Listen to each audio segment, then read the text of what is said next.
सांग्रां ब्रह्म, बेजों लोगोसे जोंहा मानिजाथाव गुनेश्वर गयारी, बेजों लोगोसे जोंहा बुद्धदेब मोसाहारि। रायजोफोर इउपिपिएलनो माखासे मोजां जेन बिजाथिफोरखौ बे माखासे जेन नमिनेशन बा आर'जलाइ होखानायखौ जे बिजाथि मोननो थाखाय होनायाव जेन बबे गाव समस्थियाव होदोंमोन बाव मोनैनि थाखाय गोबां खुद्रिसारनाय एबा निर्दलि हिसाबै गोबां गसंबाय।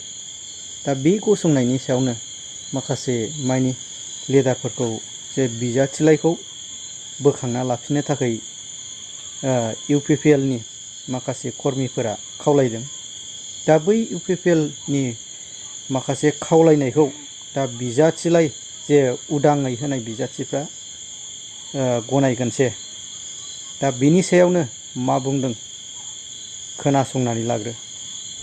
बिसमुरि ओनसोलनि माखासे मेलेमजिबि जानानै जों दिनै देबोरगाव ब्लक, दतमा ब्लक माखासे बिजाबफ्राव दिनैनि बे जोबथा नमिनेशन होनाय जादों। बे नमिनेशनाव मैयाजों दिनैजों जोङो नुनो मोननाय जादों जे जोङो इउपिपिएलनि जानानै जोंहा इउपिपिएल राजखान्थि दोलोनिफ्राय टिकेट मोननानै जायफ्रा नमिनेशन होबाय, बेजों लोगोसे आरो जोंनिनो जायफ्रा जोंनि दैदेनगिरिफोर, जेरै जोंहा डक्टर सांग्रां ब्रह्म, बेजों लोगोसे जोंहा मानिजाथाव गुनेश्वर गयारी, बेजों लोगोसे जोंहा बुद्धदेब मोसाहारि, जे बिथांमोनहा दिनैनि बे नमिनेशन होनायाव मैयाजों दिनैजों उदां बिजाथि हिसाबै होदों।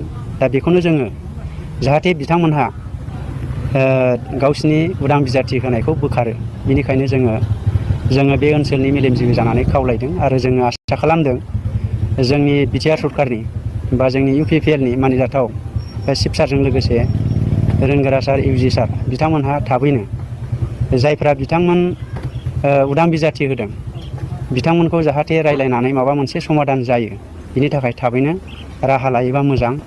नङाब्ला जोंनि फैगोन बिसायख'थियाव जोङो जुदि जोंनि गेजेराव बेले बेजे जायोबा जोंहा माखासे खहा जागोन। बेखायनो जोङो आसा खालामदों जे जोङो सोलायनाय सरकार लाबोनांगौनि बेलायाव जोङो गोबांथार नाजायै जोङो सरकार दानाय हाबाफारिखौ जों गोख्रों खालामनो थाखाय रायजो राजाफोरनि मोखां लानानै जे जोङो दिनैसिम खौसेयै आगान सुरबाय।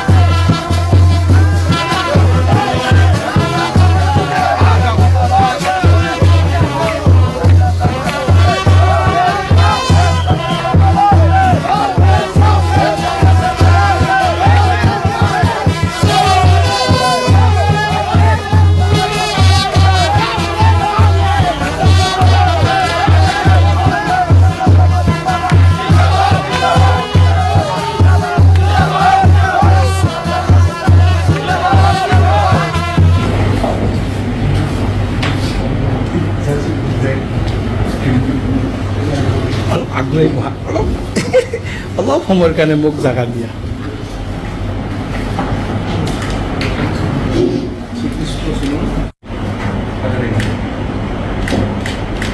অলপ এইফালে দেখিব প্লিজ, স্মাইলি ফেচ থাকিব লাগিব।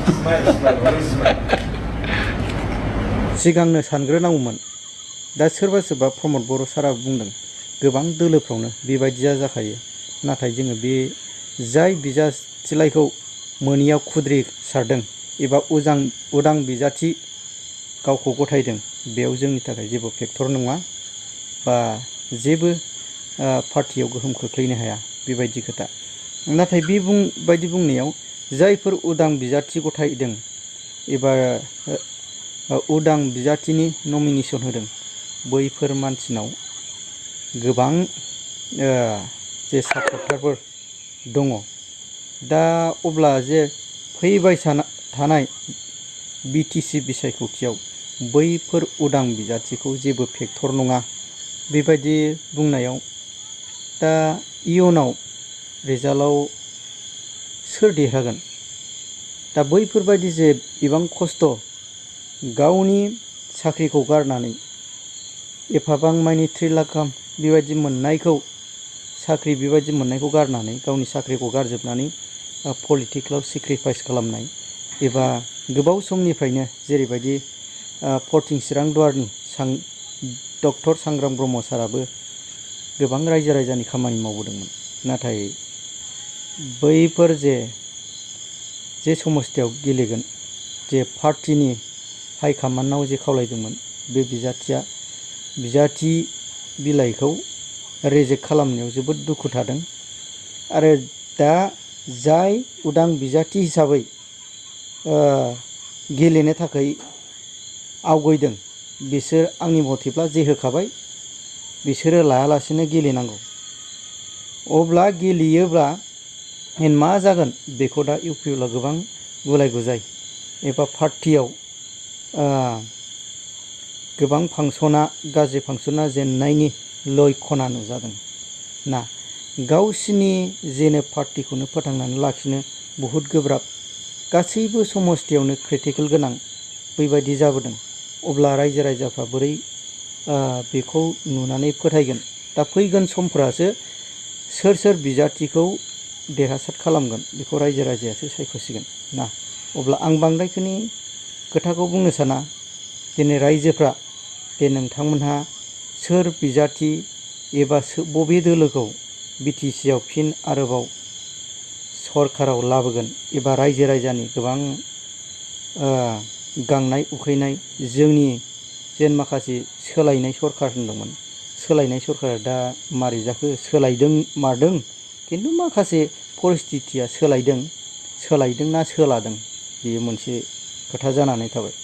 दा रायजो राजानि थाखाय जोंनि बे अभाब अभियोगखौ जे रायजो राजानि माखासे डेभेलपमेन्टनि थाखाय जोंनि जेनो जनसाधारन बिटिसिआव थानाय गासै जाथि जनगोष्ठीफोरनि थाखाय जोंनो डेभेलपसो नांगौ ना। सोलायनायल'जों जाया, सोलायोबा मारैहाय? जेन मारै सोलायनायनि? ना थाखा फैसाखौ सोरबाया लांनानै सोरबा जानानै सोलायनायनि, ना लामा दालां गासै रायजो राजानि अभाब अभियोग सुबिदाफोरखौ नायनानै सोलायनाय? जोंनो डेभेलपमेन्टसो नांगौ। डेभेलप बिटिसिआव गासै लामा दालां बैफोरबायदि डेभेलप आरो माखासे बेखार जेंनाफोरखौ सुस्रांनायनि बेयावसो सोलायनाय बिसोरसो।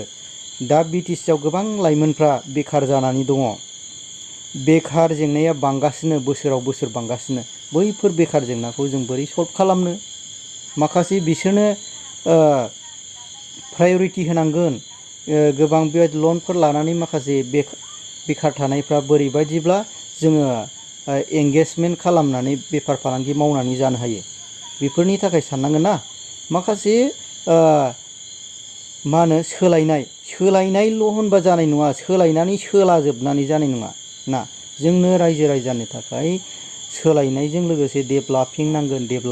डेभेलप सफैबासो जोंनि बिटिसिनि जेसेबांनाखि लाइमोनफोरा जनसाधारन बेखार जानानै थानायफोरा जोंनो सेन्सआव सफैगोन, इक'नमिक डेभेलप जागोन ना। गोबांफोर मानिबा फेक्टरि इन्डास्ट्रिफोर गायसंनानै जोंनि बर' रायजो राजा बा बिटिसिआव थानाय गोबां जनसाधारनफोरा बैफोराव एंगेज खालामनानै बोरैबा मावनो हायो ना। बेखौसो जोंनो सोलायनाय बुङो आरोखि। दा जिखुनु हक जाया रायजोफोर, दा बे फैबाय थानाय जे बिटिसि बिसायख'थिया बारा गोबाव गैला, 22 तारिखआवनो। बे 22 तारिखआव जोंनो सोर सरकारा जोंनो मोजां मावगोन जोङो बेखौ देरहाहोगोन। आरो फैबाय थानाय जे बिटिसि बिसायख'थिखौ रायजो राजाया नेनानै दंखायो।